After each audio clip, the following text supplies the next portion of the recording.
ہم اور آپ ایک سیمینار میں بیٹھ کر کے اپنے اپنے مفید مشوروں سے نواز رہے ہیں۔ ہونا تو یہ چاہیے تھا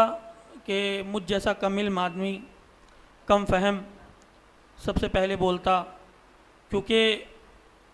ہمارے ہندوستان کی دو عظیم شخصیتوں نے، جن کی پورے ہندوستان پر نظر ہے، سب کچھ انہوں نے بتایا۔ میں اس مسئلے پر ان کی تمام باتوں سے اتفاق بھی رکھتا ہوں اور امید کرتا ہوں کہ اس میں نوجوانوں کے اندر تمام چیزیں جو بھی ہمارے دو بڑے پروفیسروں نے بتائیں، تو میں سمجھتا ہوں کہ ان کے اندر اجاگر بھی کیا جائے اور ان کو ترتیب بھی دیا جائے تاکہ ہم آگے چل کر کے اس نہج پر کام کر سکیں۔ ایک دو باتیں ضمن میں ہمارے ذہن و دماغ میں آتی ہیں کہ سب سے پہلے تربیت۔ ہمارے یہاں علم بہت ہے، کئی مدارس، کئی مکتب قائم ہیں، بہت ساری جگہ دیکھا گیا ہے۔ عصر حاضر میں آپ اگر 20 سال پہلے چلے جائیں تو اتنے مدارس نہیں ملتے تھے، 25 سال پہلے چلے جائیں اتنے مدارس نہیں ہوتے تھے، لیکن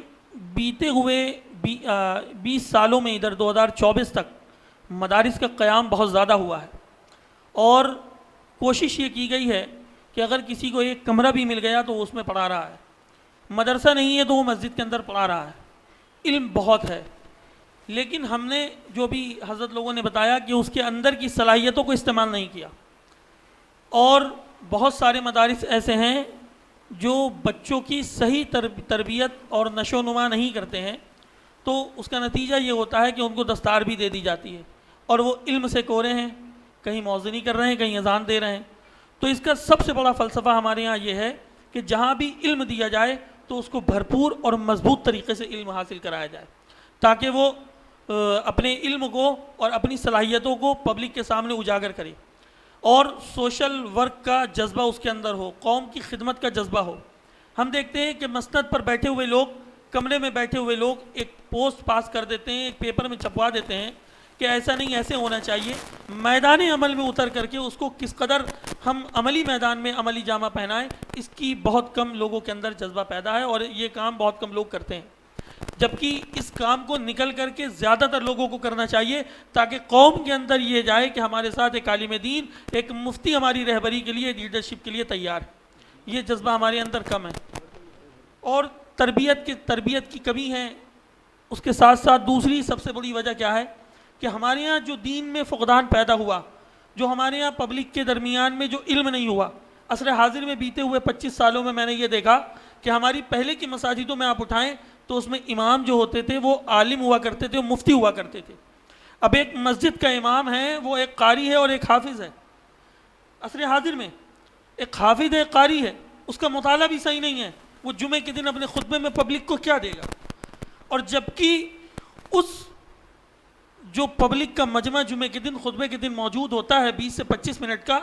ایسا مجمع پورے ہندوستان میں کہیں نہیں ہوتا، اس لیے اس کا دل بھی پاک ہوتا ہے، اس کی زبان بھی پاک ہوتی ہے، اور وہ خدا کی بارگاہ میں دگانہ ادا کرنے کے لیے آتا ہے، اور وہ یہ سننے کے لیے آتا ہے کہ ہمارا امام ہم سے کیا مطالبہ کرتا ہے، تو وہ ان باتوں کو سنتا ہے۔ تو ان چیزوں کا بھی فقدان ہے ہمارے یہاں۔ تو کوشش یہ کی جائے کہ ہمارے یہاں امام جو ہیں وہ عالم ہوں، اور اگر کہیں عالم امام مہیا نہیں ہے تو ایک عالم اپنی ذمہ داری سمجھے اور فی سبیل اللہ مسجد میں جا کر کے پبلک کی تربیت کرتا ہوا نظر آئے، تب کہیں جا کر کے معاشرے کو اچھا میسج ہم دے سکتے ہیں۔ یہ چیزوں کی کمی ہے۔ دوسری،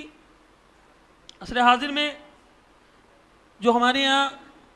طلاقیں ہو رہی ہیں، اس میں سب سے بڑی کمی جو ہے وہ والدین کی ہے۔ جو ہمارا مطالبہ ہے کہ ہم کو ایسا نہیں، ایسے ہونا چاہیے، ہمارے گھروں میں تربیت نہیں ہے، ہمارے گھروں میں جو دین کا ماحول تھا وہ نہیں ہے۔ ہم نے اپنی بچیوں کو صحیح مطالبے نہیں بتائے، فاطمہ زہرا کی سیرت نہیں بتائی رضی اللہ تعالی، ہم نے حضور کے اسوہ حسنہ پر چل کر کے لوگوں کو نہیں بتایا۔ ہمارے یہاں کمیاں رہی ہیں، اور آج ہم سب مل کر کے اگر یہ کوشش کر لیں کہ ہر گھر میں بزم زہرا سجائیں، ہر گھر میں کچھ نہیں 10 منٹ کی ہی سیرت بتائیں، تو میں سمجھتا ہوں والدین کو بھی اپنی بچیوں کو صحیح تربیت کرنا چاہیے اور ساتھ ساتھ رشتہ داروں کو مل کر کے ایک اچھا پیغام دینا چاہیے کہ یہ حالات جو آج ہمارے سامنے درپیش ہیں یہ سب اسی کی دین ہے کہ جو ہم سیکھنے کا جذبہ کھو چکے ہیں۔ سیمینار کے ذریعے ہمارے مفتی صاحب نے اور ڈاکٹر صاحب نے بہت کچھ بتایا اور میں نے ان چیزوں کو نوٹ بھی کیا ہے۔ ہمارا نوجوان نشے کا عادی ہے، اس کو ایک نشہ ہے۔ ابھی ڈاکٹر صاحب بتا رہے تھے کہ اس کو احساس کرایا جاتا ہے کہ اس کے دماغ میں یہ چیز بیٹھائی جاتی ہے کہ نہیں تم یہ چیز کرو، یہ چیز زیادہ بہتر ہے، اس سے اس کا موازنہ کیا جاتا ہے۔ تو اس کی وجہ کیا ہے کہ ہمارے نوجوان جو گھومتے پھرتے رہتے ہیں ان کو اس چیز کا احساس نہ گھر سے ملتا ہے، نہ مسجد میں جمعے کے دن جو خطبہ ہوتا ہے نہ اس سے اس چیز کا احساس کرایا جاتا ہے، بلکہ صرف اور صرف ذہنی نشو و نما، ذہنی عیاشیاں جو ہمارے رسم و رواج میں عام پا گئی، اور بے حرمتی اور بے ادبی اس قدر رواج پڑ گئی کہ اس کا دینی تشخص بھی بگڑ گیا، جو چیز صحیح تھی وہ بھی خراب ہو گئی۔ تو اس کے ذمہ دار ہم ہیں، ہمیں میدان عمل میں نکل کر کے آنا ہوگا، ہم ہی میدان عمل میں پبلک کو بتانا ہوگا کہ آپ غلط سمت میں ہیں۔ اس کا ایک نشہ مکت کا ایک پروگرام ہم لوگوں نے کانپور میں کرتے رہتے ہیں کہ ہمارے کئی جو ڈپارٹمنٹ میں لوگ ہوتے ہیں، جو I S P C S ہوتے ہیں، وہ کہتے ہیں نشہ مکت آپ چلائیے، اس کی ریلیاں نکالیے۔ مدارس کو یا اسکول کو ایک ادھیکاری کو بلانا چاہیے اور اس کی ایک ریلی نکالنی چاہیے، کم سے کم سماج میں پڑھنے والے بچوں کو، جو نہیں پڑھ رہے ہیں ان کو بھی اس میں شامل کر کے یہ میسیج دینا چاہیے کہ معاشرے میں پھیلی ہوئی برائیوں کے خلاف ہم ہیں، اور ہمارے ساتھ پرشاسن کے لوگ بھی اس برائی کے خلاف ہیں، تاکہ میسیج یہ جائے کہ مدرسے میں جو تعلیم دی جاتی ہے یا جو تعلیم و تربیت دی جاتی ہے وہ دیش کے خلاف نہیں ہے، لوگوں کے خلاف نہیں ہے، بلکہ اس کے خلاف ہم لوگ بھی جنگ لڑ رہے ہیں، چاہے وہ مدارس کے لوگ ہوں یا اسکول کے لوگ ہوں۔ یہ تمام ہمارے ذہن و دماغ میں یہ باتیں تھیں عصر حاضر کو لے کر کے، اور ہم امید کرتے ہیں کہ اللہ تعالیٰ سے کہ ہم سب لوگوں کو اس پر استقامت عطا فرمائے اور دین کا خوب بڑھ چڑھ کر کے دین کی خدمت میں بڑھ چڑھ کے حصہ لینے کی بھی توفیق عطا فرمائے اور جذبہ صادق عطا فرمائے۔ السلام علیکم۔